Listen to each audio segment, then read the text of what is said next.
Tu m'as enregistré. Explique-moi. Voilà, nous sommes au Pérec Yud, c'est la suite de... Nous avons vu la semaine passée, après l'alliance conclue, l'alliance forcée, la brite rusée conclue entre Israël et les Gibonim, qui sont fait passer pour des gens venant d'une contrée lointaine, et ceci dans le but d'assurer leur survie, alors qu'ils habitent pas loin. Gilgal étant le Malon, c'est-à-dire le quartier général, le premier quartier général des enfants d'Israël en terre de Canaan, terre d'Israël. Et ils l'ont fait tout simplement parce que, ils voulaient à la fois obtenir, ménager le chou et la chèvre, et en vérité obtenir le double. Parce qu'en vérité, Yoshua, avant de conquérir le pays, avait fait 3 propositions, comme on le sait. Il leur adressait d'abord le shalom, pour ceux qui veulent ne pas vivre dans le pays en toute impunité, quitte à suivre certainement le fait que notre souveraineté doit être assurée. La deuxième, c'est de faire la guerre, ceux qui veulent la guerre, il y aura la guerre. Et la troisième, c'est de quitter le pays sans tout périr. Bonsoir. Shalom Ubracha. Et donc, Baruch Haba, prenez place comme d'habitude, c'est Shimshon. Shimshon et Esther. Et en délégation. Oui, bien. Il y a toute une petite bande de jeunes gens. D'Ashdod. Beruchim Abayim. Voilà. Comment ça va?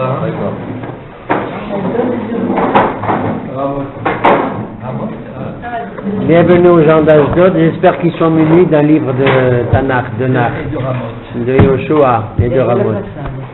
Alors, je disais qu'au chapitre 9 de Yoshua, on avait déjà vu que Israël avait conclu un traité une alliance avec un groupe ethnique qui s'appelle les Gabaronites, les Gibonim, qui viennent de la ville de Gibon. Ils se sont fait passer pour des gens venant d'une contrée très lointaine, ceci dans le but d'obtenir le droit de vivre en toute quiétude là où ils sont, mais on s'est rendu compte plus tard, 3 jours plus tard, qu'ils habitaient pas loin de Gilgal, qui est le quartier général, donc à une 40aine de kilomètres entre Gibon, la ville de Gibon, qui va être célèbre maintenant, on va en faire connaissance un peu plus, dans le chapitre 10. Et lorsqu'on a découvert la supercherie, on ne pouvait pas faire marche arrière, étant donné que le prince d'Israël avait fait une sheboura, un serment au nom d'Hachem. En vérité, ce sont les Gibonim qui ont dit: nous venons et nous souhaitons faire un serment avec vous, avec une allégeance, une obédience à Hachem, le Dieu d'Israël. Alors, étant donné qu'on s'est rendu compte ensuite que ces gens-là étaient tout proches, c'était nos voisins, et des voisins appartenant au groupe des Hivi, puisque la terre de Canaan est distribuée dans les 7 nations, Shiva Umot, et à Périzi, va Kenaani, va Hivi, va Iboussi, va Choulé, Nachon, va Emori. N'oublions pas de dire qu'à Périzi, c'est les Parisiens. Hein? Bon. Et à Hivi, c'est les Hawaïens. Bon, enfin, on a nos Parisiens, les Parisiens de l'époque et les Hawaïens.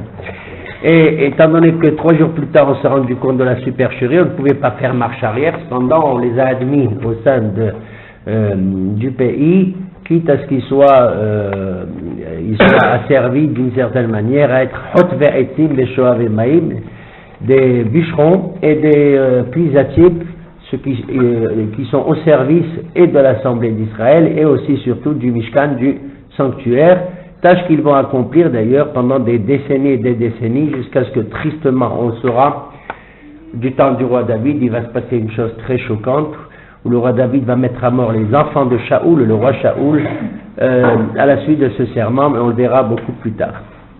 Donc voilà un traité forcé, et j'avais intitulé ce chapitre 9, si on s'en souvient, de « Nous sommes les dindons de la farce ». Yoshua est un frayeur. Voilà, on a des acolytes, on a des, non pas des collaborateurs, mais enfin on a des amis entre guillemets qui sont là en terre de Canaan et que nous devons assumer leur présence, même si leur motivation était inspirée par la crainte, par la ira, bien entendu, puisqu'ils avaient entendu parler de ce que Moïse avait fait déjà contre Sihon, Melech Bashan, Ve'og Melech Haemori, Ve'og Melech Bashan. D'ailleurs, ils sont tellement diplomates et fins, ils n'ont pas dit: on sait très bien ce qui s'est passé à Jéricho, dont les murailles sont tombées, et on a entendu le fracassement des murailles, puisqu'ils étaient à côté. Hein? ni le combat contre Haï. On a vu le combat contre Haï, comment il s'était soldé par un échec au début, ensuite, bon, par sa chute. Non, ils ont dit Sihon et Og, comme s'il y a un hasra. Ça fait longtemps qu'on a entendu parler de Sihon et Og pour montrer qu'ils sont des gens qui viennent de très loin. Très très loin. À la suite, j'avais indiqué aussi, c'était pas bien clair dans le Pérec, mais enfin, on s'est rendu compte qu'en vérité, le roi des Gibonim n'était pas d'accord. Et c'est une espèce de population, la majorité de la population de Gibon, qui voulait un contrat d'assurance avec Israël contre le gré du roi. Et le roi de Gibon, lui, va se liguer avec d'autres rois pour attaquer Israël. Et c'est la première guerre, si vous voulez, massive, qui va se dérouler maintenant au Pérécud. Comme d'habitude, on lit un pasouk et on le commente. Et pourquoi la population a voulu ça? Parce qu'ils avaient la trouille, tout simplement. Voilà. Non, le roi avait probablement des intérêts monopolistiques, mais la majeure partie de la population était soucieuse de son avenir, et donc ils ont usé de ce stratagème pour s'allier à Israël. Ils auraient pu agir autrement, comme je l'ai dit tout à l'heure, à savoir dire nous voulons la paix, et puis c'était terminé. Vous voyez que le combat, on a tort de penser, d'imaginer que la conquête d'Israël s'est faite comme ça, en virant toutes les nations et en tuant, etc., autour de soi. Pas du tout, puisqu'encore une fois, il y avait les trois propositions. Qui sont? Je viens de les dire, je l'ai déjà dit, mon fils, à savoir, nous vous proposons la paix à condition que vous acceptez notre souveraineté, d'accord, et pas une espèce de akpa'at binyanim ou je n'en sais rien, ok? Deuxièmement, vous voulez la guerre, c'est la guerre. Et troisièmement, si c'est ni ça ni cela, vous pouvez aller habiter à Honolulu si vous voulez. Voilà, c'est un langage que Yoshua doit tenir, parce que de toute façon, il faut assurer même à la promesse. Nous avons fini, j'allais dire heureusement ou hélas, avec le livre de Bereshit qu'on finira de commenter si Dieu veut, dans lequel, où la promesse d'Akadosh Baruch Hu de nous donner la terre, et la terre sur laquelle tu te couches, dit-il à Yaakov, Avinu, je te la donnerai, je te la donne. Il a dit, marche Abraham de long en large et tout ça, la terre elle est à toi. Il a dit pareil à Yitzhak Avinu, Nachon, Lecha Uzalacha et Tenena. Et lorsqu'il va enterrer Sarah, il ne trouve même pas 4 mètres pour l'enterrer. Il faut qu'il achète la Me'ara, il faut qu'Yaakov achète la Helkat pour 100 Kessita à Shrem, où va le reposer plus tard Yosef Hatzadik, Nechon. Mais ça, on a affaire, on parlera plus tard, des grands personnages, des mastodontes de la foi, ce sont les Avot, Abraham, Yitzhak et Yaakov. Mais on rentre maintenant en Eretz Israël, la politique doit être différente. Nous ne sommes plus sous le régime des miracles qui vont intervenir dans le désert, dans les 40 ans du désert, où nous sommes comme des bébés portés par les miracles, ce qui est une horreur. Tout le monde se dit, Pessah, tout ça, c'est une horreur d'être porté comme un bébé. D'ailleurs, Moshe Rabbeinu, il a dit, j'en ai ras-le-bol d'eux, et Anochi Araiti Ta'amazé, et Miriti, ou est-ce que j'ai conçu ce peuple, est-ce que je l'ai enfanté, Kachelissa Oman et Yonek, comme une nourrice qui porte son nourrisson et son bébé. Alors, c'est vrai, c'est une transition nécessaire, le passage dans le désert pendant 40 ans. Maintenant, on rentre en Eretz Israël et nous ne sommes plus régis par le régime des miracles, mais par le régime du plus grand de tous les miracles, c'est-à-dire les lois de la nature, dans lesquelles nous voyons également le doigt de Dieu et son œil providentiel. Premier verset. ויהי חשבוע אדוני צדק מלך ירושלים, כי לכד יהושע את העי, ויחרימה כאשר עשה ליריחו ולמלכה. כן עשה לעי ולמלכה, וכי השלימו יושבי גבעון את ישראל, ויהיו בקרבם. L'initiative est prise par le roi de Jérusalem, il porte le nom de Adoni Tzedek, Monsieur Justice, Nachon. D'ailleurs, tous les rois, c'est une tradition dans le Tanakh, tous les rois de Shalem ou de Yerushalem, de Jérusalem, avaient comme patronyme le mot Tzedek. On a vu du temps d'Abraham un roi, comment il s'appelait? C'était un bon roi. Certains disaient que c'était Shem, le fils de Noah, Malki Tzedek Melech Shalem. Et on verra que la plupart des rois d'Yerushalayim portaient ce nom. C'était un titre de glorifique, comme quoi Jérusalem avait quelque chose, une espèce de spiritualité qui date probablement depuis Adam, depuis Noah, depuis Abraham. Ok? Ira Tzedek, la ville de Tzedek. Jérusalem porte 70 noms. On regarde ça dans le Baal HaTurim, je ne sais plus dans quel paracha, il cite 70 noms de Yerushalayim, comme il y a 70 noms du peuple d'Israël, et 70 noms qui décrivent la Torah aussi. 70, parce que nous portons en nous, pas simplement dans notre Neshama, la collectivité d'Israël, une spécificité, mais la totalité de tous les charmes et les qualités des nations du monde qui sont au nombre de 70. Nous avons le flegme des Anglais, nous avons les francs suisses, nous avons la gastronomie française et son élégance, et nous avons Wall Street. Voilà. Il manque la bouillabaisse. Voilà. Et nous travaillons au noir. Allez. Donc Adoni-Tzedek va constituer dans ce premier verset, après avoir appris que les Gibronim, donc c'est un peuple cananéen, fait alliance avec nous, avec les Juifs, on dit que c'est pas possible, on va attaquer les Gibronim, pas les Juifs. On va attaquer les collaborateurs, les Gibronites, les habitants de Gibron. ויראו מאוד, כעיר גדולה גבעון, כאחת ערי הממלכה, וכי גדולה מן העי וכל אנשיה גיבורים. Et ils ont eu peur parce que si les Gibronim se coalisent avec les Juifs, étant donné que c'est une capitale importante, comme on le dit ici, une grande ville, et qu'elle avait en son sein des gens qui étaient de valeureux guerriers, ils se sont dit ça va être foutu de nous, donc il vaut mieux attaquer, couper le mal à sa racine, attaquer tout de suite les Gibronim, ces collabos des Juifs, et ensuite on verra ce qu'on fera de Am Israël. וישלח אדוני-צדק מלך ירושלים אל הוהם מלך חברון ואל פירם מלך ירמות ואל יפיע מלך לכיש ואל דביר מלך עגלון לאמור. Il va envoyer un discours diplomatique à 4 rois, et j'ai retenu celui de Hebron, qui s'appelle Hoham. On dirait le chef, un nom sioux, les Apaches. Hoham, roi de Hebron, Yafia, etc. Et donc il y a Hebron, il y a qui? Il y a Dvir, il y a qui? Yarmout. Voilà, donc il va y avoir une coalition. Adoni-Tzedek prend la tête d'une armée auquel il associe 4 rois qu'on vient de citer ici. N'oublions pas Hoham. Alain, n'oublie pas Hoham. לאמור, עלו אליי ועזרוני ונקה את גבעון כי השלימה את יהושע ואת בני ישראל. Venez à moi et nous allons liquider, tout simplement, liquider. Nous allons rendre propre. Naquer, ça veut dire frapper. Ça veut dire frapper. Même je lis naquer avec un couple. Nous allons nettoyer littéralement, c'est dans ce sens qu'il faut le dire. Gibon, parce qu'ils ont fait Ishlima, ils ont fait la paix avec Israël. ויאספו ויעלו 5 מלכי האמורי, מלך ירושלים, מלך חברון, מלך ירמות, מלך לכיש, מלך עגלון, הם וכל מחניהם, ויחנו על גבעון וילחמו עליה.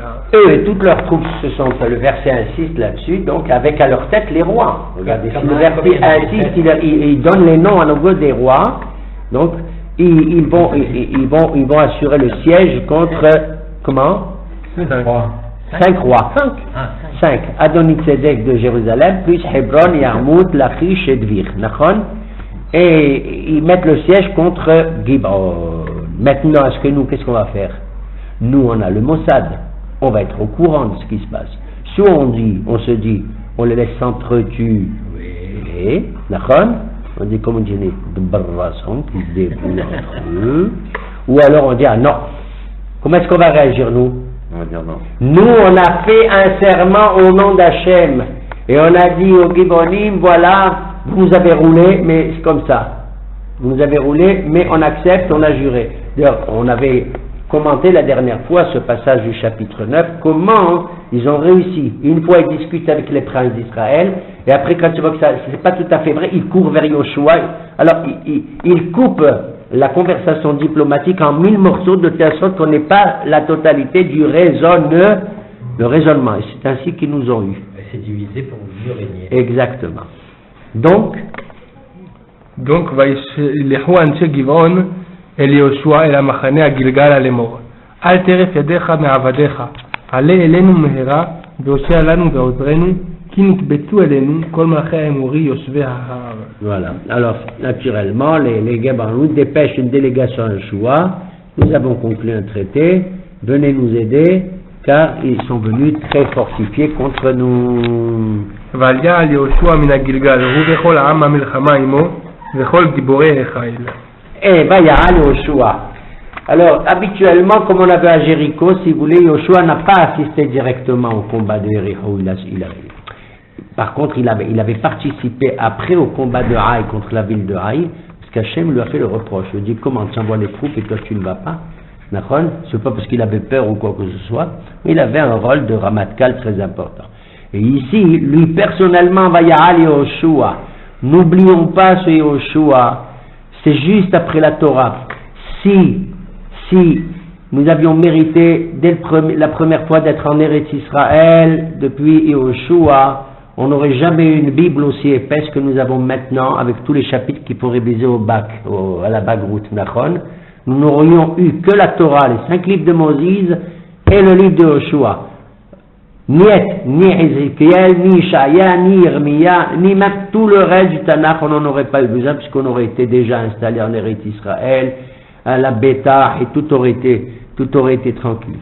Parlons d'un personnage clé, même si Moïse avait la luminosité du soleil et Yoshua celle de la lune, apparemment ce Yoshua, c'est pas un imbécile comme la lune, comme on dit chez nous, vous voyez ce que je veux dire? Il joue un rôle très important, à l'image de Moshe Oshim. Mais on va voir que, à la fin de l'histoire de Yoshua, les derniers psukim vont indiquer qu'il a eu le mérite, ce Yoshua, de faire en sorte que, pendant son règne, qui a duré combien, 22 ou 28 ans, hein, il n'a vécu que 110 ans. Comme d'ailleurs son ancêtre qui, Yosef, il descend de Ephraïm, il n'a vécu que 110 ans. Il n'a vécu que 110 ans comme son ancêtre et tout. Et pourtant, durant son règne, le texte de Yoshua, à la fin, va préciser, va dire, il n'y a pas eu une seule anicroche, ni une seule révolte contre Yoshua, comme ce fut le cas du temps de Moshe Rabbeinu. Il a conquis le pays et il a enseigné la Torah. Et si je vous dis ça, n'oublions pas, parce qu'on aura une référence dans la paracha d'aujourd'hui, c'est-à-dire la paracha de Vayahi, qui met en valeur qui, lorsque Yaakov Avinu sera en Égypte, qu'est-ce qui se passe?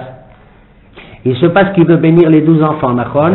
Il va faire la répartition des... Oui, monsieur. Cependant, avant de les bénir, il se passe quelque chose d'étrange. C'est que son fils Yosef vient à sa rencontre, ce qui est naturel pour rencontrer son père et tout. Et il lui demande, il dit, apporte-moi les 2 enfants qui? Ephraïm et Ménaché. Et il dit, je vais les bénir, il fait comme ça, son fils Joseph, il dit, mais papa, celui-là c'est le grand, celui-là c'est le petit, mets ta main comme ça, je sais mon fils, c'est mon père. Lui, celui-là est grand, Ménaché, mais son petit frère, il sera encore plus grand, Vezar'o Melo Hagoïm, et sa descendance sera connue de toutes les nations, Melo Hagoïm. Là-bas, le Rashi dit, oui, c'est le fils de Ménaché, c'est Gidron, on en parlera si Dieu veut dans le livre des Shotim. Et qui c'est le descendant de Ephraïm? Il dit, c'est Yoshua. Rashi là-bas, il dit, qui c'est? Yoshua, she'inahil et haaretz, velimed et kol Israël Torah. 2 composantes pour cet homme extraordinaire, à savoir le combat pour Israël, et deuxièmement, l'enseignement de la Torah. Remarquez que Rashi précise d'abord le premier point, la conquête d'Israël, et le second point, l'enseignement de la Torah. C'est très important de noter cela. Comment? Jéroboam. Alors oui, alors quand il lui a dit Mi-ele, Vayar Israël, il a vu Israël, Yaakov, il les a vus, et il a dit, qui sont-ils? Et là-bas, Rahim Kadosh et d'autres, il dit, comment il dit, qui sont-ils? C'est tes petits-enfants, tu dis, il dit, il ne voyait pas bien. Yaakov, dans ce vieillage, il ne voyait pas bien. Alors là-bas, ils disent, Rashi et d'autres, ils disent, Vayar Re'eya Sichli. Il a vu avec une vision, je dirais, spirituelle, hein. Il a dit Mi-ele, il a vu jusqu'au fond des générations. Il a dit, oh là là, Mi-ele, qui c'est Ele, ça rappelle quoi? Elohim. Ele, Elohecha, Israël. Ceux qui ont mis le Hegel, les 2 veaux d'or, à savoir Yeroboam ben Nebat, qui avait mis un veau d'or dans la ville de Bethel et un second dans la ville de Dan. Bon, ça on verra si Dieu veut dans le livre des Mélachim. D'accord, il a dit, je ne vais pas. Mi-ele, c'est Yeroboam ben Nebat, il sort de qui? D'Ephraïm. Mi-ele, Ménaché, il sort de lui qui c'est Yehou ben Nimshi, un autre personnage, un roi d'Israël aussi, de la dissidence juive, hein, la dissidence juive, et il a dit, mais je peux pas les bénir. Alors Rachid dit, attention, de Ménaché va sortir Gidon, c'est un Gibor Haïl, qui est un héros magnifique, Gidon Nachon, Shem Imecha Gibor Haïl, un ange, il le voit, il dit, un type merveilleux, Gidon. Tu sais qui c'est Gidon? Je vous le dis en un mot, vous n'aurez pas besoin d'étudier ce chapitre. Gidon est un rustre, c'est un juif de quelconque, c'est un type qui travaille la terre. Et alors un ange, il vient le voir, il dit, c'est toi qui vas donner la victoire au peuple d'Israël contre les Midianim. Alors tout le monde est étonné dans le livre de Shoftim, il dit, qu'est-ce que c'est ce bonhomme, qui c'est ce Gidon, qui c'est ce Gidon? Qu'est-ce qu'il a? Il a le diplôme de quoi? Il a un diplôme de quoi? Il a étudié à la Yeshiva, Wallo. La seule chose, le mérite qu'ils ont trouvé, c'est Alain. Il a dit, moi, mon père, parce qu'il y avait l'intifada, il marchait même à ce moment-là. Ouais. Et il savait qu'ils attaquaient tous les paysans juifs qui étaient un peu isolés comme ça. Et qui c'est qui travaillait dans le Goren là-bas? C'était son père à Gidon. D'un certain âge, son père y travaillait. Et on voit dans le texte, il dit, papa, toi tu travailles pas, tu rentres à la maison, moi je travaille à ta place. Il a dit comme ça à son père. Le malach, il entend ça et dit, c'est de la folie. Si on entend un fils parler comme ça à son père, c'est extraordinaire. Mais alors Kadosh Baruch Hu, il a dû dire à l'ange, parce que nous on n'entend pas tout, mais l'ange il lui a dit, tu vas le choisir celui-là. Il le choisit à Gidon, c'est le descendant de Ménaché. Descendant de Ménaché. Il le choisit et il lui dit, c'est toi qui vas, etc. Alors Gidon fait un grand discours, tu sais, un discours comme un juif pachout. Pas quelqu'un qui fait un pile-poule quelconque. Il dit, mon Dieu, je te dis une chose, tu m'as choisi tout. On vit tellement des moments difficiles, moi je ne comprends pas. Mon Dieu, c'est toi qui dois choisir, c'est pas moi.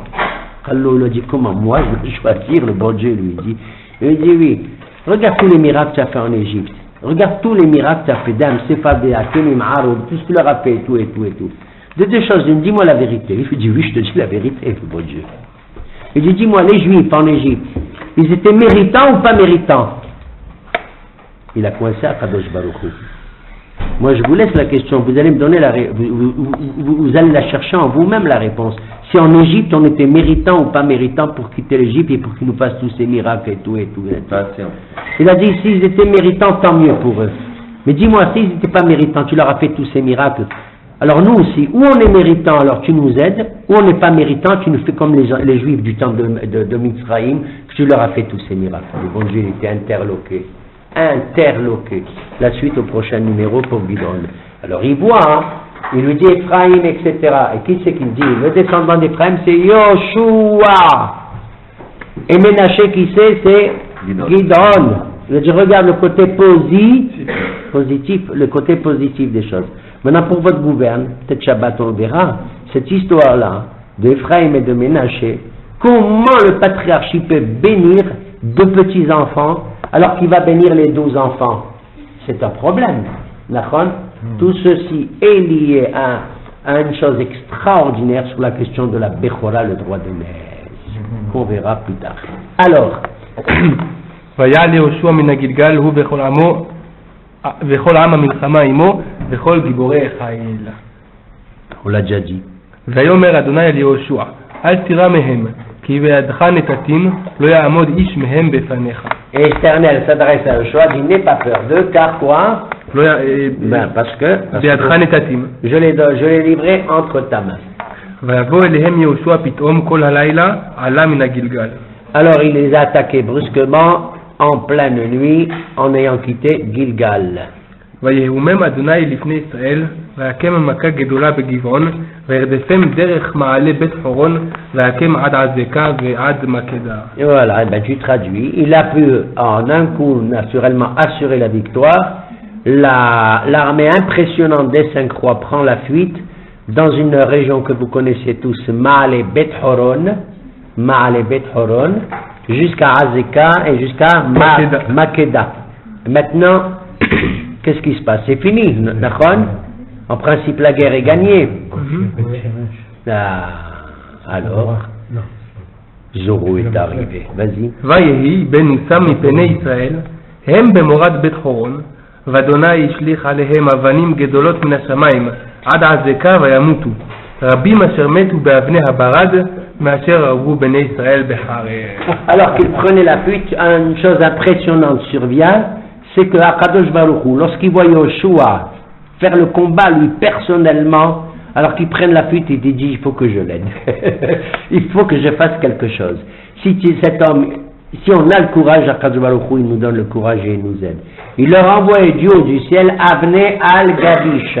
C'est quoi Avnei al-Gabish? C'est pas les La grêle, c'est le grelant, C'est des pierres, des grelons durs, c'est Avanim Gedolot. Et alors, on appelle ça al-Gabish, al-Gabish.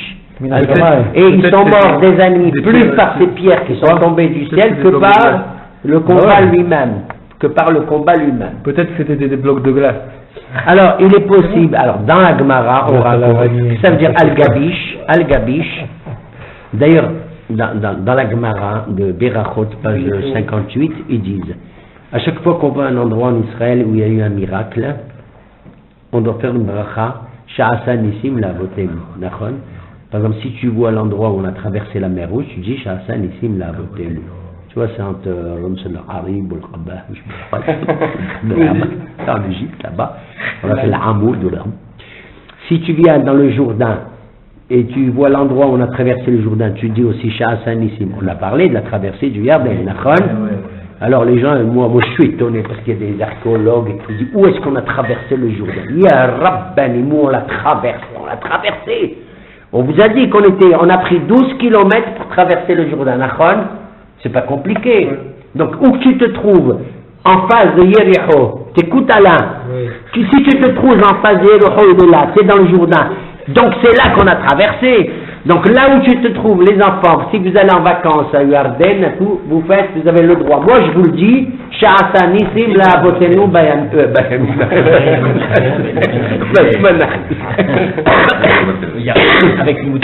Ainsi que celui qui voit la pierre où c'est Hashim Moshe Rabbeinu quand ils ont fait la guerre contre Amalek. Ainsi que la montagne que Og Melech Habashan il avait nous envoyé pendant la guerre de Og, etc., celui qui voit ça. Et celui qui voit les pierres de Al-Gabish. Moi je sais pas où elles sont. Alors si on se balade en Eretz Israël, on voit des pierres un peu étranges, tout ça. C'est des pierres qui sont tombées du ciel du temps du combat des Gibronim. Tu te rends compte tout ça pour sauver qui? Les Gibronim. Je vais te dire, c'était notre intérêt aussi. Si on ne vient pas au secours des Gibronim, qu'est-ce qui va se passer? Exactement. Mais alors, mais non, mais alors c'est notre parole engagée, la parole d'honneur, le nom de Dieu, c'est aussi. Mais non, ça veut dire que tu donnes du koa à qui? Au goyim, de nous attaquer encore, de se renforcer, d'appeler encore des renforts d'ailleurs et tout. Donc on était obligé de le faire. C'était aussi notre intérêt, de manière indirecte, mais c'était aussi notre intérêt. Alors ils disent comme ça, la Gemara dit là-bas, le al-gabish, pourquoi? Ça ressemble au mot al-gabish, sur le dos d'un homme. Il dit quel homme? Il dit il y a un homme qui s'appelle un homme, c'est Moshe Rabbeinu, Isha Elohim, et un homme qui s'appelle un homme, c'est Oshuar, le vrai qui s'appelle aussi Ish dans des prakim comme ça. Et il dit ces pierres d'où elles viennent? Et il dit, parce qu'il emploie le mot barad, et il dit quand ils ont envoyé le barad en Égypte, Dam Sefardi, non, barad, là-bas il y a écrit Vayahda la barad. Quand le pharaon là, oh le barad, Moshe Rabbeinu dit, je prie, je sors, je prie, ça va s'arrêter. Moshe Rabbeinu fait la prière, quand je vois où il arrête le barad, mais il reste encore des pierres là-haut, tu comprends, en réserve. On n'en sait rien, on peut en avoir besoin. Alors les pierres qui étaient al-Gabish, grâce au mérite d'un homme qui s'appelle Moshe Rabbeinu, qui sont tombées du temps du pharaon en Égypte, c'est les mêmes pierres que al-Gabish sur le dos d'un homme qui s'appelle Yehoshua.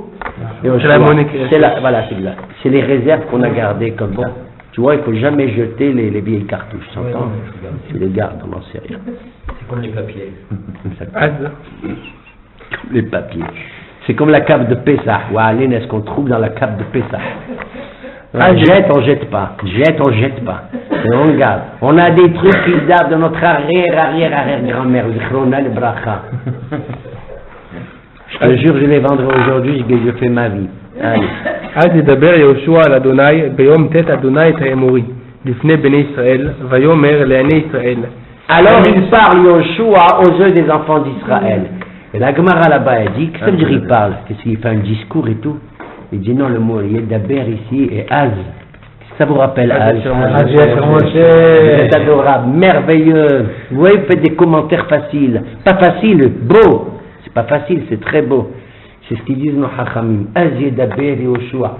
Il a composé une poésie, mais très simple, très courte. Il y a peut-être des mots qui ne sont pas là-dedans, mais il y a juste un petit titre. Et c'est le titre de notre chapitre, avec les livres. Azé d'Aber. Alors, le mot Az, c'est quelque chose de magnifique. Dans le Az, il y a le passé, quand tu dis Az. Alors, ça veut dire, ça décrit un événement qui relève du passé, d'accord? Qu'est-ce qui s'est passé Az, mais Az. En vérité, ce mot Az, il est formé de la lettre Aleph et de la lettre Zayn, Az.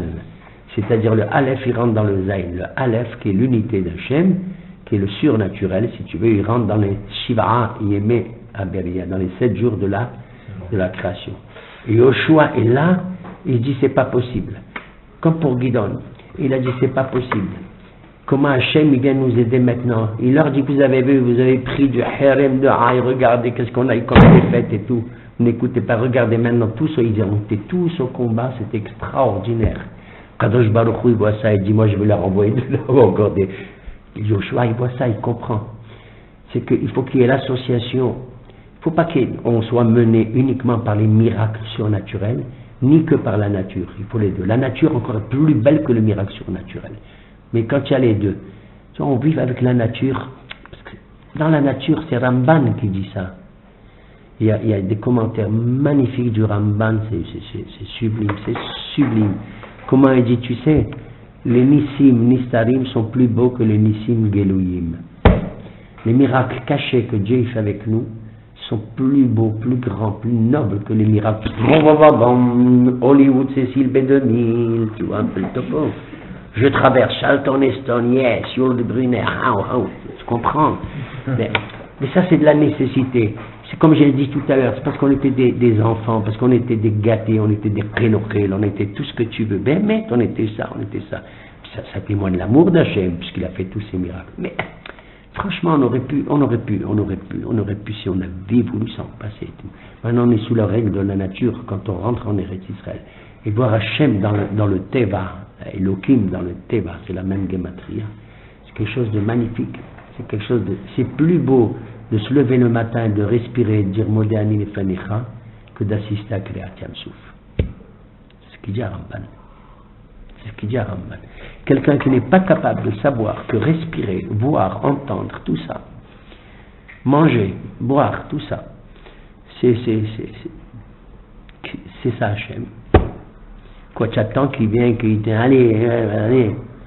Très souvent dans la Gemara on voit qu'il y a une fois des rabbins ils prient, il y en a un il dit un mot, il n'enlève rien que sa chaussure, la pluie elle tombe. Il dit pourquoi, comment ça se fait?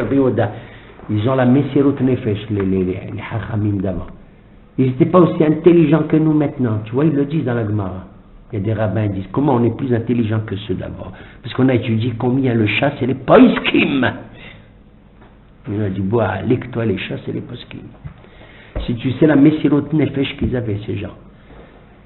Rabbi Yehuda, avant d'ouvrir la bouche et de prier, d'embêter le bon Dieu avec ses prières, excusez-moi l'expression, il enlève sa chaussure en signe de deuil, comme les gens qui sont en deuil, on enlève les chaussures.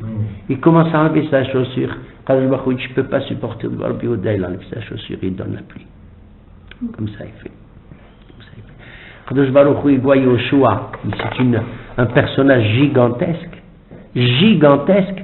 Il n'y a pas un seul mot, si on a dit que Moshe il est anav, il est humble, et c'est vrai, bien entendu.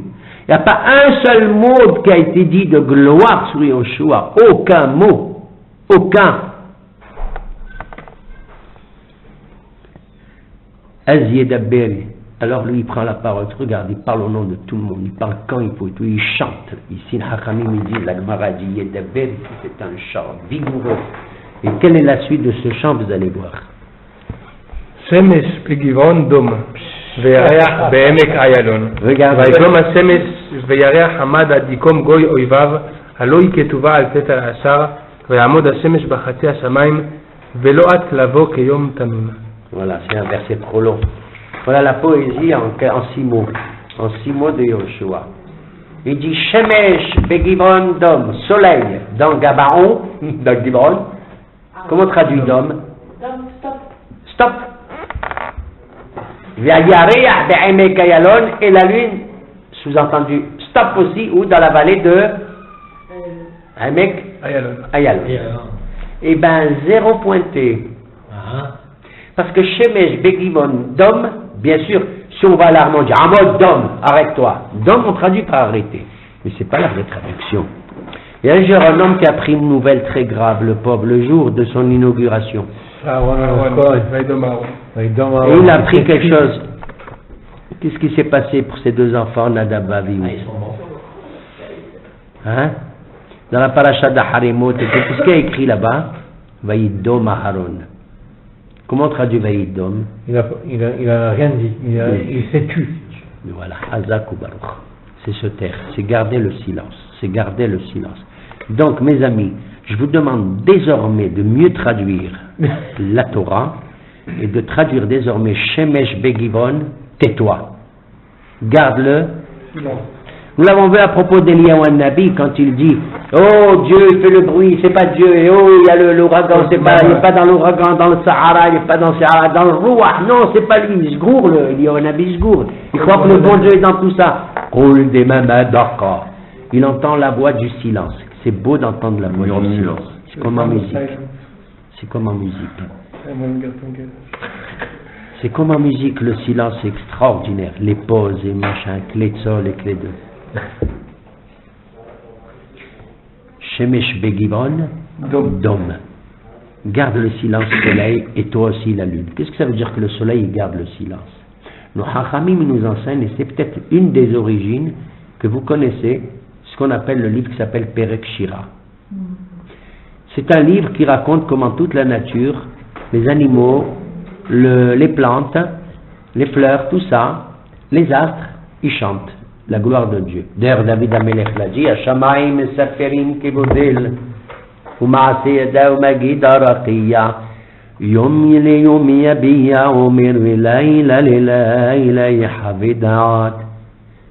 Un jour, il parle à un jour, Yabiya, c'est Yabiya, il fait couler les. Waouh! Yabiya, Omer, c'est comment ça passe? Laïla Yahavedat. Dans la nuit, raconte à une autre, elle lui transmet du da'at, Yahave. C'est une expression légère, tranquille, tranquille comme tout. Qu'est-ce qu'il dit ici au Shua alors? Puisque le soleil il chante, la lune elle chante, tout le monde chante la gloire d'Hachem, à sa manière. Même la taupe, dans le Perek Shira, vous savez ce qu'elle dit la taupe? La taupe c'est l'animal le plus obscur. Il voit dire le soleil où elle n'a rien du tout. Elle vit où? Sous terre. Hachem il lui donne sa nourriture même sous terre. Qu'est-ce qu'elle voit la taupe? Moi j'ai failli devenir dingue quand j'ai écouté une fois le Perek Shira. Il n'y a que la taupe qui m'a plu. Vous savez pourquoi? Vous allez retenir, c'est facile. Vous savez quel est le verset, le chant que dit la taupe?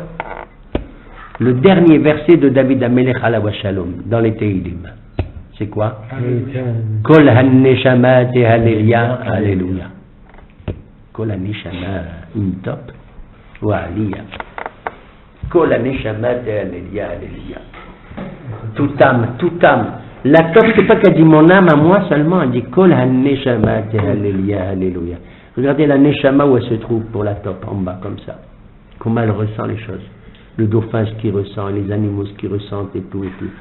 Avec leur qualité et tout ça, c'est leur chant. Alors tu vas me dire le soleil, tais-toi soleil. Qu'est-ce que ça veut dire? Il dit au soleil, tais-toi. Hein? Parce que je veux que le soleil se taise, parce que moi je veux chanter maintenant. Je voudrais qu'on m'entende à moi. Je voudrais qu'on m'entende. Ça suffit du panthéisme, d'une certaine manière. Si moi je chante avec le soleil, avec la lune, avec tout ça, d'accord. Mais moi je veux leur montrer, à ceux qui nous attaquent et tout, que moi je voudrais que Hachem il n'entende que ma voix, maintenant. C'est beau le soleil, c'est beau la lune, c'est beau les plantes, c'est beau tout ça. C'est un concert liturgique magnifique, extraordinaire. Mais il est tellement beau qu'on risque d'être capturé par eux. Vous savez, on peut tomber dans une forme de panthéisme, le culte de la nature, panthéisme, et prendre la nature pour un Dieu. Il faut faire attention. La nature, comme on l'a dit, c'est les lois de Dieu, c'est Hachem lui-même qui l'a créé, qui fait tout, qui l'organise dans un céder harmonieux et tout et tout. Alors là, maintenant, Yoshua, c'est sûr qu'il va faire ça parce qu'il a besoin de ça pour la guerre aussi, vous allez voir. Il dit au soleil, tais-toi. Il y a Hachami, il donne même le passage qu'est-ce qu'il chante que le soleil, qu'est-ce que la lunette, comment? Je disais que peut-être c'était la veille de Shabbat. Nachon, c'était un vendredi. La guerre a eu lieu ce jour-là, elle avait eu lieu, oui. Alors ça c'est disons c'est le côté halachique ou le côté pratique de la chose. Nous sommes vendredi après-midi. À midi, avant midi, on va dire la guerre est déclarée à 9h du matin. Yoshua court derrière les 5 rois et leur armée et tout. Il est midi. On n'a pas fini. Même si les autres ont pris la fuite, même si le bon Dieu envoie des pierres, c'est vous dire quelle était la cohorte militaire qu'il devait affronter. Nachon. Et étant donné qu'on va rentrer bientôt le Shabbat, si Yoshua ne rentre pas, allez, sa femme, qu'est-ce qu'elle va lui faire? Vous comprenez? Il y a la plata à mettre, il y a le plata, il y a le kumkum, il y a tout ça à faire et tout ça. Allez, le Satan, il est là le vendredi après-midi à nous guetter tous, comme ça. Il attend comme ça. Alors c'est tous les juifs comme ça, imagine-toi. Il est marié à qui Yoshua? Rahab. C'est une intelligente, attention, il ne faut pas rigoler avec cette Rahab. D'accord? Surtout que c'est devenu une juive magnifique. Magnifique. Elle est tunisienne. Elle est gétroïenne, jérikéenne. Et donc à ce moment-là, on a besoin si le soleil poursuit sa course, le Shabbat va entrer. C'est vrai qu'en principe, halachiquement parlant, on a le droit de continuer la guerre. Surtout qu'on est dans Milchemet Mitzvah, on est en Israël, on est dans la Yerushat Haaretz, Nachon. Mais là, Yoshua voudrait que les choses se passent dans le clair total. Donc, il demande un sursis, et d'après les Chachamim, il y a 3 opinions dans la Gemara là-bas. Il y a 3 opinions. Il y en a un qui dit, le soleil s'est arrêté. Comment il s'est arrêté ça c'est beau à dire. Il s'est arrêté parce qu'il a arrêté de chanter. Vous comprenez ce que je veux dire? T'empêches quelqu'un de chanter alors que c'est sa nature de chanter naturellement, le soleil, la lune chante et tout. Tu dis arrête de chanter, il est pétrifié. Vous avez compris, il s'arrête. C'est-à-dire, le mot d'homme, comme tu l'as dit, ça veut dire stop. Mais pourquoi tu stoppes? Tu dis arrête de chanter. Tu empêches quelqu'un d'être lui-même, le soleil, dans sa course, de chanter, il ne peut plus continuer. À moi, on m'empêche de chanter, mais je ne bouge plus, tu comprends? Il a arrêté le temps. À moi, si on ne me fait pas chanter, je vous dis la vérité, si on ne me fait pas chanter, moi je perds la boule. Quand je dis moi, je ne parle pas de moi, attention, de nous. Hein? Je perds la boule. Si je ne suis pas moi-même, je perds la boule, je m'arrête, donc j'ai plus à vivre. J'ai plus à vivre. Je n'ai plus à vivre. Le soleil veut dire j'ai plus à vivre. Tu me dis d'arrêter et il va le gagner. Dans la Gemara là-bas, il dit le soleil, il dit, dis donc, pourquoi tu te prends toi Yoshua? Tu me dis à moi d'arrêter? Mais tu sais que j'ai été créé le 4e jour de hein? Et toi, quand ça a été créé, le 6e, la même chose qu'avec Yamsou pour Moshe Rabbeinu, d'accord? Dis, à moi tu me dis, oh, ça va pas, non? Alors il lui dit, mais moi c'est un ordre, et moi c'est pour tout ça, et tout ça. Il lui répond, il y a un dialogue comme ça et tout. Et le soleil, il finit par comprendre. Hachamim, il dit là-bas, il s'est arrêté pendant 12 heures. Au lieu de 6 heures, parce qu'il était à midi au zénith. Il reste encore combien? 6 heures jusqu'à ce qu'il se couche à l'ouest. Ouais. Et il a duré encore combien? 12 heures. Attends, mais comme les rabbins, ils sont jamais d'accord entre eux. Ils ont fait Rabbeinu Tam. Il y a qui? Ils ont fait Rabbeinu Tam. Un deuxième, qu'est-ce que tu racontes, toi, 12 heures? 24 heures. L'autre, il dit, ça va pas la tête, 24 heures. Il arrive le 3e, j'ai oublié les noms des rabbins, c'est de la Gemara. C'est des hachamim extraordinaires. Ça va pas la tête, 24 heures, 36 heures. Tu te rends compte, avant un vendredi qui dure plus que 36 heures. Vous savez ça? Ça, j'adore. Tu as le temps dans la Mahane ou 10 fois, et tu fais des affaires monstres. Monstres. L'autre, il arrive le 4e, alors là, il m'a tué 48 heures. Bon, tous se basent, se fondent sur des que je ne vais pas, comprenez, sur des psukim, sur des versets, sur des corrélations, des analogies et tout. Et il dit au soleil, arrête-toi. Il lui dit, arrête de chanter. Il y a une Gemara d'ailleurs qui nous raconte que s'il n'y avait pas le bruit de la civilisation, là-bas elle ne dit pas civilisation, elle dit le bruit de Rome. Rome. Ça représente symboliquement Rome. C'est-à-dire le bruit des hommes avec la guerre et les usines et tout ça, on entendrait le soleil. Le soleil, on n'entend pas. Mais il chante, il parle. C'est vrai qu'il doit avoir un chant un peu grinçant, paraît-il. Mais c'est harmonieux. Pour les autres, ils sont contents. Il fait un bruit comme une scie qui fait...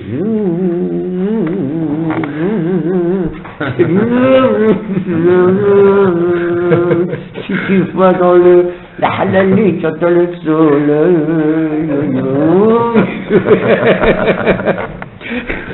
Il est comme un maçon. Qu'est-ce qu'il fait ici? Qu'est-ce qu'il fait? Mais parce qu'il y a des explosions là-bas. Non, mais il est en train de scier des choses. Il est en train de refabriquer, on dirait, le monde, il est là. Mais parce qu'il a été délégué, dépêché par Akadosh Baruch Hu. C'est ça, c'est son champ. Mais il y a des réactions nucléaires dans le soleil. Il y a des choses, Bémet, c'est beau. Si c'est naturel, c'est beau, Bémet. Moi, j'entends quelqu'un, il chante comme une casserole. Mais comme il est adorable, Bémet, ce bonhomme, il est adorable, il est sympathique comme tout, il est hello, il est tout ce que tu veux. Mais une casserole, tu n'as jamais vu une casserole pareille. Ben moi, ça ne me dérange pas. C'est comme il est hello. Comme il est hello, celui-là. Si un matin antipathique qui te chante, ah, tu dis, bah, tu comprends un peu le topo. C'est exactement ça. C'est exactement ça. Donc le soleil, tellement magnifique. Et qu'il s'est arrêté, Shemesh Begibron Dom. Alors pourquoi Gibron? Ça appartient à la tribu d'Ephraïm, enfin au Ézor, à la région d'Ephraïm, et la lune d'Ayalon, elle appartient à la tribu de Dan. Avant que Dan il monte au nord, à la lune aussi, il a dit la même chose. Ben oui, parce qu'ils sont ensemble. C'est comme une montre, tu ne peux pas arrêter la petite aiguille sans la grande aiguille. Le soleil, c'est la grande aiguille, et la lune, c'est la petite aiguille. Ils sont le jour et la nuit. En vérité, je vais te dire, les pauvres, le soleil et la lune, il ne se couche jamais, nous on dit c'est coucher le soleil. Et si toi tu l'as vu se coucher, toi. On a besoin qu'il se couche, nous. On a besoin.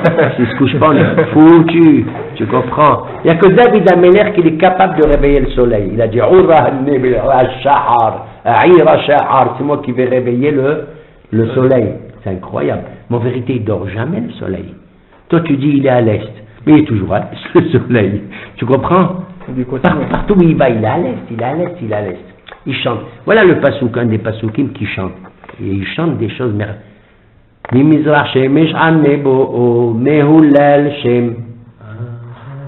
Vous avez vu ce pasouk? Depuis l'est, depuis le brillant du soleil, jusqu'à son cou, chez Mehullel Shem Adonai. Le nom de Dieu est glorifié. Et un prophète, il dit comme ça pour nous faire honte à nous. Il nous a dit à ça, un nabi. Il a dit, qu'est-ce que vous faites, vous, la religion et tout et tout. Des fois, vous abandonnez Dieu et tout et tout et tout. Ouais, mais les païens et tout. Il dit, regardez les païens, regardez les Bnei Kushim, regardez les Bnei Kittim, les habitants de la Crète, et les Aholé Kedar, et les Bédouins de là-bas. Regardez quand ils prient, comment ils prient bien. Muqtar Mugash Bishmi. Ils encensent et ils offrent en mon nom, à leur manière, quand ils veulent nous faire honte. Il n'y a que nous qu'on est capable de se faire honte. Ça, je dois dire que c'est notre qualité. Mais c'est notre qualité. Eux, ils sont zaptés. Ils se font même pas honte de ce qu'ils font. Nous, on est en train de dire comment ils sont bien zama. Et nous, tout ce qu'on a de bien, ils le salissent. Ils le salissent. Il est glorifié, le nom de Hachem. Il est glorifié. Alors 12 heures, 36 heures, 24 heures, 48 heures, c'est colossal. C'est quand même colossal. Et c'est le chant. Et c'est Yoshua qui dit maintenant, laisse-moi prendre la parole. Laisse-moi montrer que le monde et la terre d'Israël sont là pas. C'est comme si le monde il n'a pas le soleil, c'est comme si le monde il n'a pas la lune. Tu as compris? C'est comme si le monde n'a pas le soleil, c'est comme s'il n'a pas la lune. Les Hachamim ils disent il y a écrit au passage suivant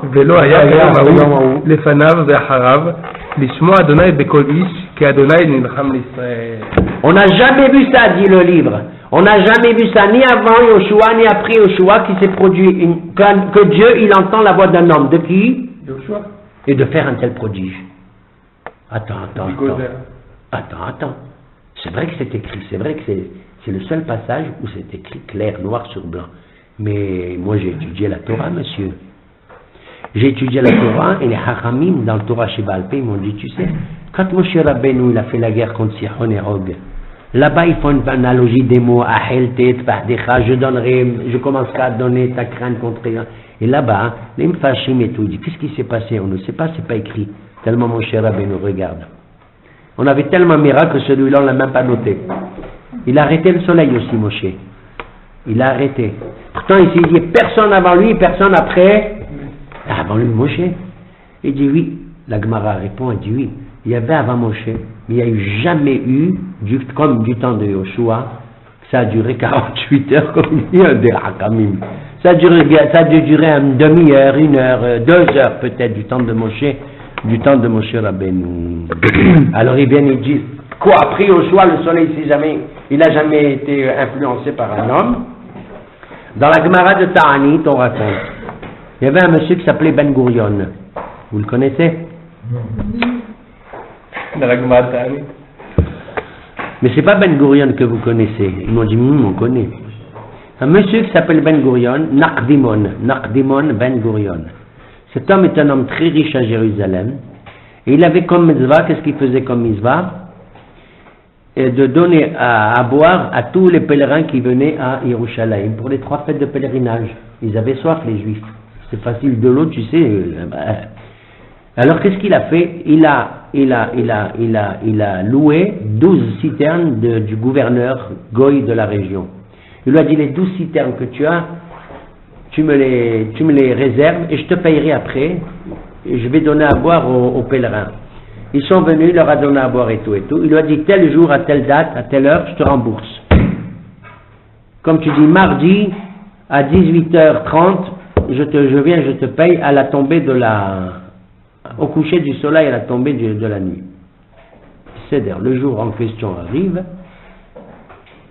et ils ont vidé les citernes. On est, comme tu dis, mardi à 10h du matin. Ils ont vidé les citernes. Maintenant, ils se disent, comment je vais faire pour payer? Comment je vais faire pour payer? Ils comptaient sur quoi? Sur la pluie qui tombe. Qu'est-ce qu'il fait? Il va à Harabaït, il monte au Harabaït, il met le talit, il prie à Kadosh Baruch Hu, il dit, mon Dieu, regarde tes enfants, ils sont venus et tout, et moi je dois tout rembourser, j'avais compté. Kadosh Baruch Hu, qu'est-ce qu'il fait? Il envoie la pluie. Et la pluie, elle tombe, jusqu'à quand? Jusqu'à 18h30, 18h25. Maintenant, à 18h25, le gouverneur, il devient fou. Il dit, mais tu dois me payer tant de dollars et tout. Il lui a dit, voilà, l'eau, elle est là. Et il dit, non, ça ne sert à rien du tout, parce que tu m'as promis de me payer avant la tombée de la nuit. Or, c'est la tombée de la nuit maintenant. C'est vrai, le ciel s'est dévoilé et tout. Il lui a dit, donc tu dois quand même me payer, bien que j'ai de l'eau, mais ça, c'est pas toi qui me l'as donné, c'est le bon Dieu. Qu'est-ce qu'il a fait? Nakdimon Ben Gurion, dit la Gemara. Il est retourné au Harabaït. Il remet son talit, il dit, mon Dieu, comment je vais faire moi maintenant, comment je vais faire? Kajwa dit, chut, tais-toi. Je me rappelle que j'ai fait du temps de Yoshua. Qu'est-ce qu'il fait? Il dissipe les nuages, il arrête le soleil, le bon Dieu tout seul, il l'arrête, il le remet un petit peu comme ça en arrière. Il retourne Nakdimon voir le gouverneur. Il est 5 heures. Paris s'éveille. Il est 5 heures de l'après-midi, là, tu vois. Alors on dit, tu vois, il y a eu quand même un miracle, même après Yoshua Benu. Mais on dit que ça n'avait pas la valeur et la grandeur de... Si vous allez dans ce passage, on voit que le soleil, il est affecté quelque part. Quand Yaakov Avinu, il fait le halom, qu'est-ce qu'il... Quand il lutte contre l'ange, là-bas il est dit qu'il bat à Shemesh, le soleil s'est couché 2 heures plus tôt, Nachon. Et quand il a fini... Et quand il a fini de combattre contre le malach, qu'est-ce qui est écrit là-bas? Le Shemesh, le soleil s'est réveillé 2 heures plus tôt pour compenser.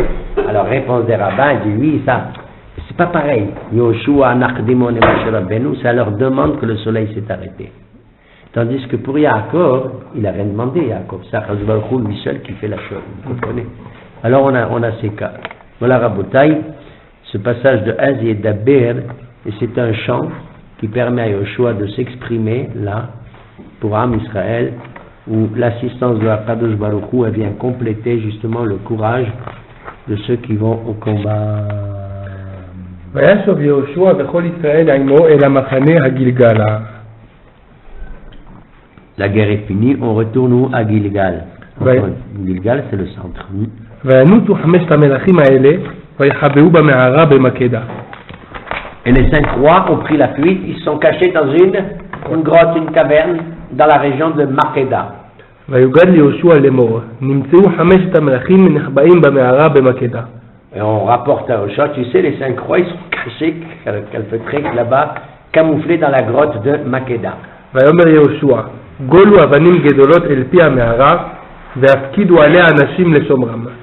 Vous allez fermer, toucher l'issue, l'entrée de la grotte avec des grosses pierres et attendez-moi. ואתם אל תעמודו, רדפו אחרי אויביכם וזינבתם אותם, אל תיתנום לבוא אל עריהם, כי נתנם אדוני אלוהיכם בידכם. Malgré tout, le combat il continue. Apparemment, on avait l'impression qu'il était fini. Osha dit, va arrêter, ne fléchissez pas.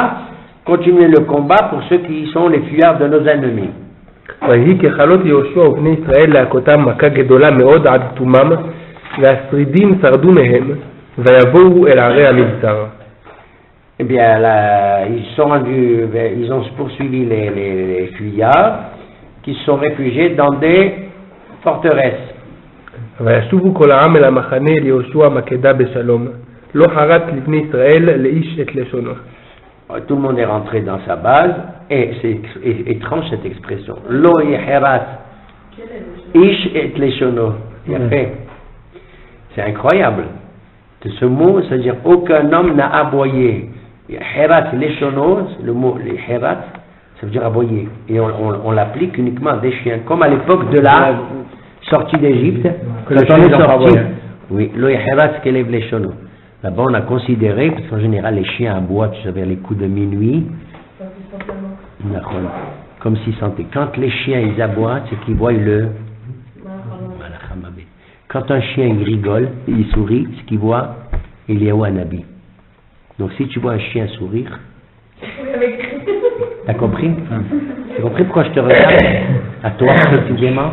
Comment il sourit avec les dents devant? Quand tu vois un chien sourire. Moi j'ai vu une vache qui rit, mais un chien. C'est un délice, la vache qui rit, je t'assure.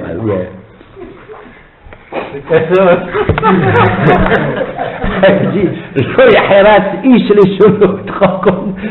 à qui on a affaire à des types. Attends, je t'ai dit, Oham, roi de Hebron. C'est un chou, un apache. Mais comment il devait parler? Imagine-toi les gens d'avant. Mais Bémet, il faut faire de la mise en scène. C'est pas possible. Mais tu sais comment il criait, toi?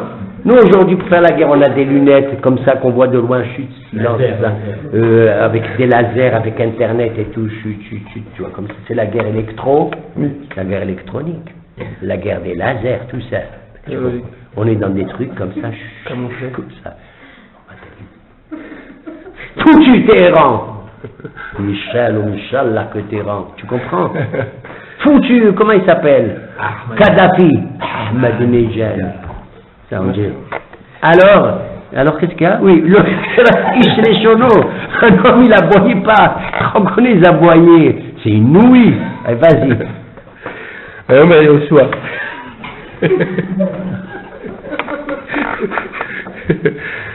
Ça veut dire qu'ils étaient terrifiés, c'est ça que ça veut dire?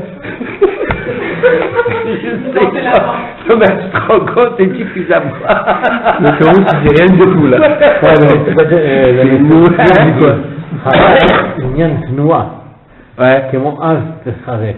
C'est une noix de la langue. Bon, ils avaient utilisé des bruits avec la langue. J'utilisais des sueurs. Tu sais, des cris de guerre, comme on dit de nos jours.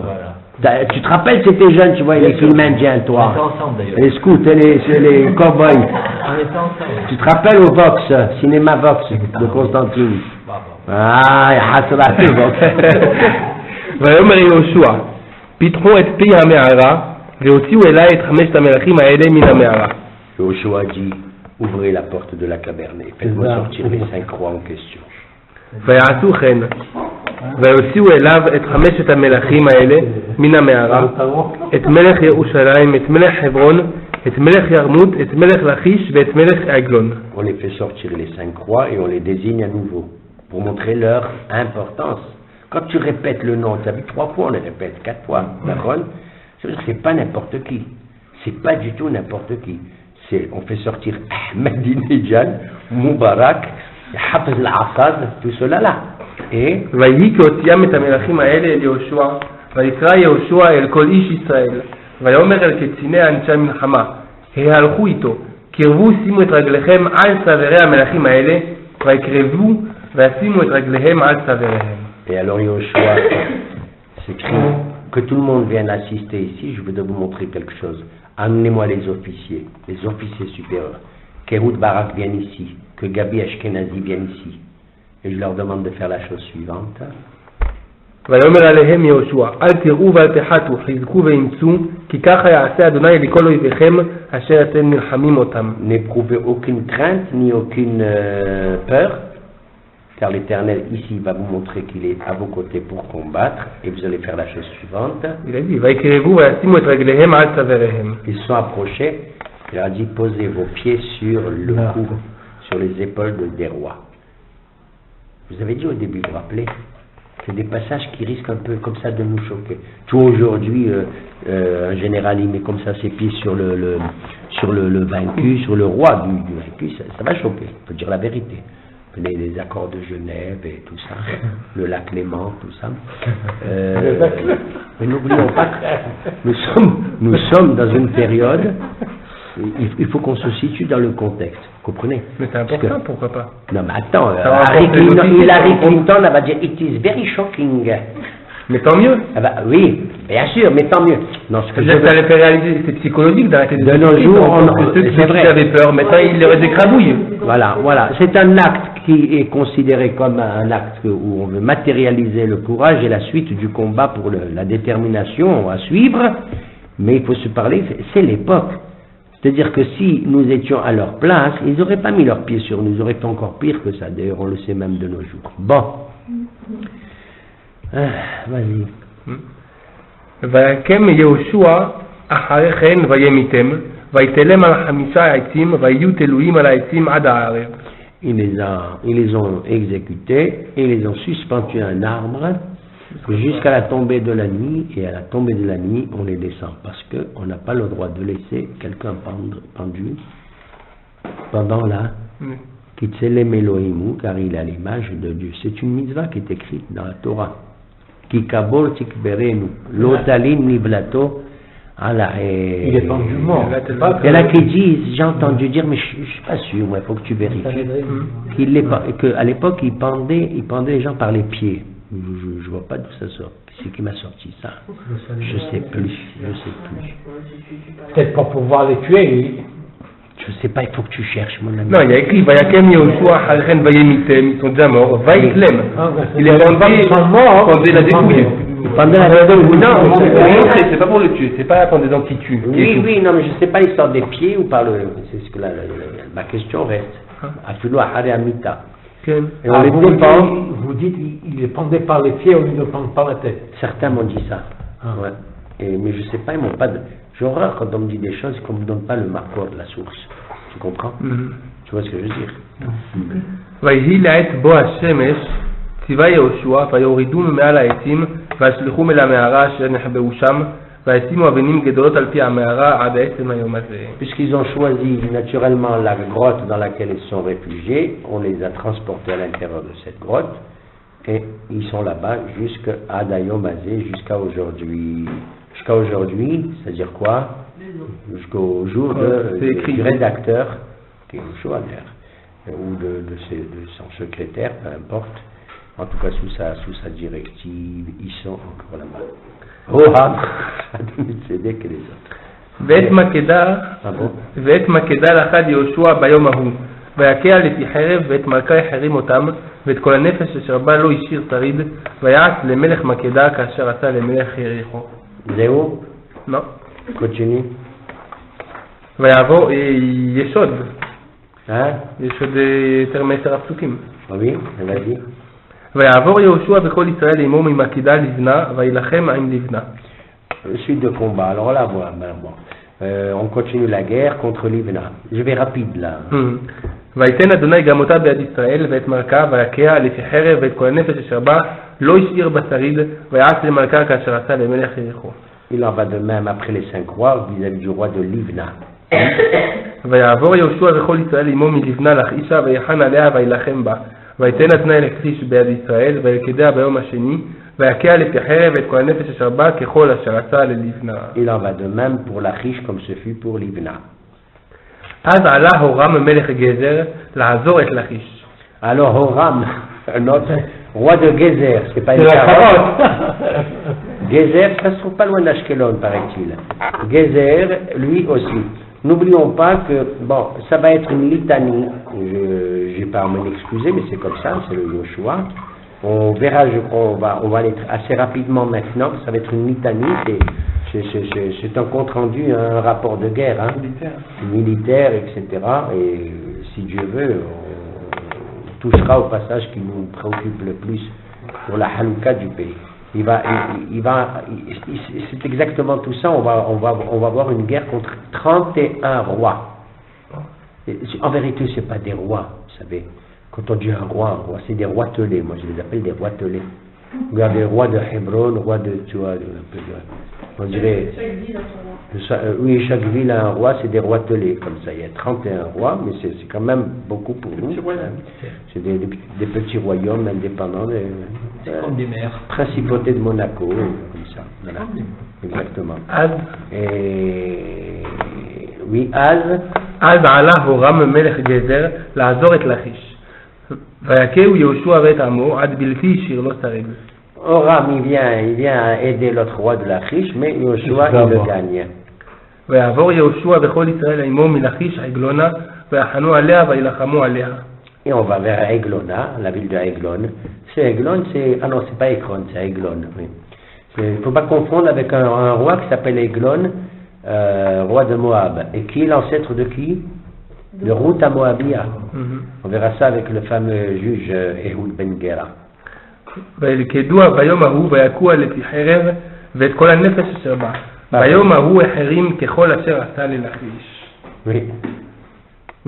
ויעל יהושע וכל ישראל עמו מעגלונה חברונה וילחמו עליה. וילכדוה ויכוה לפי חרב ואת מלכה ואת כל עריה ואת כל הנפש אשר בה. לא השאיר שריד, ככל אשר עשה לעגלון ויחרם אותה ואת כל הנפש אשר בה. וישוב יהושע וכל ישראל עמו דבירה וילחם עליה. וילכדה ואת מלכה ואת כל עריה ויקום לפי חרב ויחרימו את כל נפש אשר בה. לא השאיר שריד, כאשר עשה לחברון כן עשה לדבירה ולמלכה ואשר עשה ללבנה ולמלכה. ויכה יהושע את כל הארץ, ההר והנגב והשפלה והאשדות ואת כל מלכיהם לא השאיר שריד, ואת כל הנשמה החרים אשר ציווה אדוני אלוהי ישראל. Voilà, on est pratiquement au bout d'une conquête. On détient maintenant les territoires où topographiquement sont les montagnes, les vallées, les plaines, etc. ויקם יהושע מקדש ברנע ועד עזה, ואת כל ארץ גושן ועד גבעון. Kol Eretz Goshen, c'est pas Goshen de Mitzrayim, hein, qu'on connaît dans la paracha. C'est étrange, il y a une petite région qui s'appelle Goshen ici. Je ne sais même pas où ça se trouve. Je sais pas où ça se trouve. ואת כל המלכים האלה ואת ארצם נקד יהושע פעם אחת, כי אדוני אלוהי ישראל נלחם לישראל. Tout cela qu'on vient de mentionner, il les a gagnés par un c'est-à-dire en une seule fois. Pourquoi? Hein? Pourquoi? Parce que on n'arrête pas on n'arrête pas, on est bien lancé. C'est une question de tactique, de stratégie militaire, moi j'en sais rien, ça peut intéresser. Non, parce que voilà, c'est ce que j'avais dit. C'est exactement. Yahushua sent que la chance nous sourit, et donc c'est ça Hachem. Hachem nilham be'ad Israël. D'accord? Voilà. וישוב יהושע וכל ישראל עמו אל המחנה הגלגלה. Voilà. Ça me rappelle les 5 rois que Yeshua il fait juste pour sauver les Givonim, il se bat contre 5 rois. Ça rappelle étrangement Abraham qui se bat contre 5 rois pour sauver Lot. Il se bat Et on a- contre 4 rois. Ah, et les roquettes C'est ont les gagné. 4 rois qui Ça, ils ont gagné. Ça rappelle. Exactement, oui. Eh bien, justement, alors, ce que tu signales ici, c'est tout le livre de Bereshit. Tout le livre de Bereshit avec les Avot et tout, et le changement radical qu'il y a entre la manière dont nos patriarches, la relation qu'ils ont établie avec Akadosh Baruch Hu et lui avec eux, et puis ce que nous verrons ensuite du temps de Moshe Rabbeinu. Le livre de Shemot, c'était... Tu as l'impression que tu es en train de lire une autre histoire, je vous dis la vérité. À la fois, je ne sais pas, bon, on mérite d'être délivré de l'Égypte et tout, d'accord, mais franchement, on tombe de très haut, depuis Bereshit. D'ailleurs, tu as sauté un truc, Elohim Ketouvé al Sefer HaYashar, tu as oublié de lire de ça. Non, je l'ai lu, ça fait longtemps, c'est le début. Et alors pourquoi tu me dis pas? Mais justement, voilà ma référence. Voilà, je l'ai pas. Voilà. Tu vas trop vite. Non, Il a dit, voici quand Yoshua a dit. Aloï Ketouva al Sefer HaYashar. Voilà. Ah ben voilà, c'était ma référence, tu vois. Quand il a dit au soleil, etc., Ah oui, c'est vrai, etc., c'est alors qui pouvait baisser faire l'achat. Ça veut dire, ce qui s'est passé là du temps de Yoshua, c'est écrit dans le livre de la droiture. Qu'est-ce que c'est Sefer HaYashar? Vous avez vu un livre dans la Bible qui s'appelle Sefer HaYashar, vous? Sefer Bereshit. Oui, mais il faut le savoir. On appelle Sefer HaYashar le livre de Bereshit. Pourquoi? Parce qu'il parle des gens les vrais Yesharim. Befi Yesharim titromam.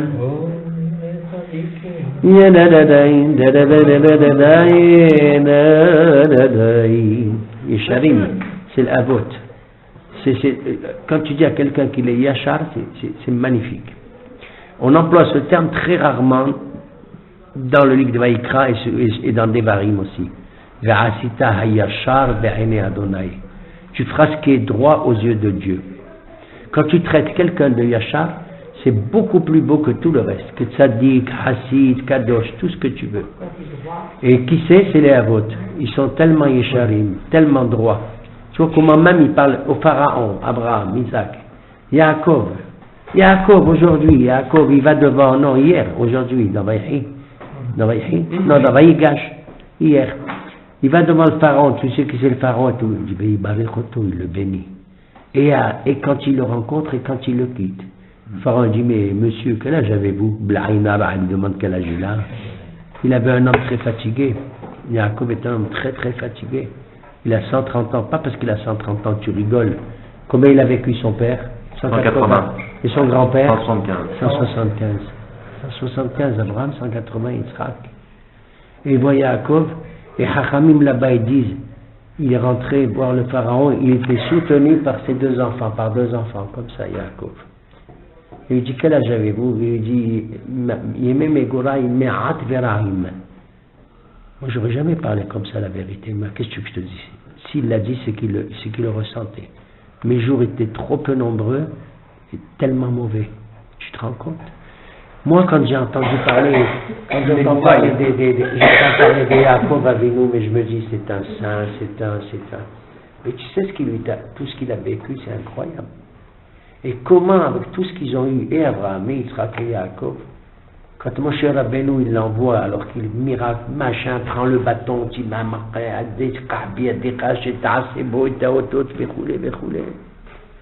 va, il commence sa mission.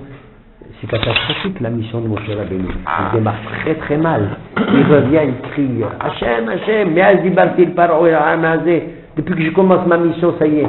Il a encore alourdi la servitude et l'esclavage. Et c'est le début de la parasha de Vaïra et l'Abraham, Ushme Hashem, non odatilem, Habel al de Abdin. Ah là là, l'idée Hashem. C'est dommage, ceux qui sont partis, ceux qui nous ont quittés, nos pères et nos ancêtres, nos grands-pères et tout. Regarde la foi qu'ils avaient et tout. Je leur ai promis, ils n'ont jamais ouvert la bouche. Jamais ils ont ouvert la bouche. Moshe n'est pas rentré en Eretz parce que Lévi n'avait pas eu de territoire. Parce que Lévi, Yaakov n'avait pas donné. non, mais ils ont eu des villes. Ils avaient 48 villes. La tribu de Lévi. Elle a eu 48 villes. Ils n'ont pas eu de territoire escalité en tant que Lévi. Parce qu'il ne faut pas donner faut pas donner de territoire aux gens de la Torah. Faut pas leur donner de territoire. Il faut pas leur donner de la politique. Faut rien leur donner. Parce qu'ils ont tout quand ils ont la Torah. Tu leur donnes ni la politique, tu leur donnes pas l'argent, tu leur donnes pas tout ça. Est-ce que ça a été une raison? Qu'Adonai hu nahalatam, il a dit la Torah. Hachem, il est leur héritage. Tu leur donnes pas eux. C'est Zvouloun qui va travailler, qui va donner à Issachar. Comme ça. On le verra dans les brachot de Yaakov Abinu. Ils sont répartis. Pourquoi ils sont répartis aussi? Tu sais pourquoi? Ils sont répartis comme comment il s'appelle? Shimon. Shimon, Welevi Yahim, Kiyahamas, Michiroteim, Ahalikim, Biyaakov, Wafisim, Israël. Je vais les disperser dans Jacob et les parsemer dans Israël. Si tu les mets ensemble, Shimon et Lévi, compris? Mais il s'est passé que ce Shimon, c'est pour des raisons qu'on connaît, c'est un dur à cuire. Mais Lévi, il devenait un type très bien, regarde, un type très très bien. Mais on les met partout. Parce qu'il faut que les gens de religion, ils n'acceptent pas de dire je veux être uniquement dans Paris, dans la capitale, à Jérusalem ou ça. Il faut qu'ils aillent dans les villages. Il faut que quand on les nomme rabbins, là tu vas là-bas. C'est là-bas qu'on a besoin de toi. T'as compris? Oui, monsieur. C'est là-bas. Un petit village.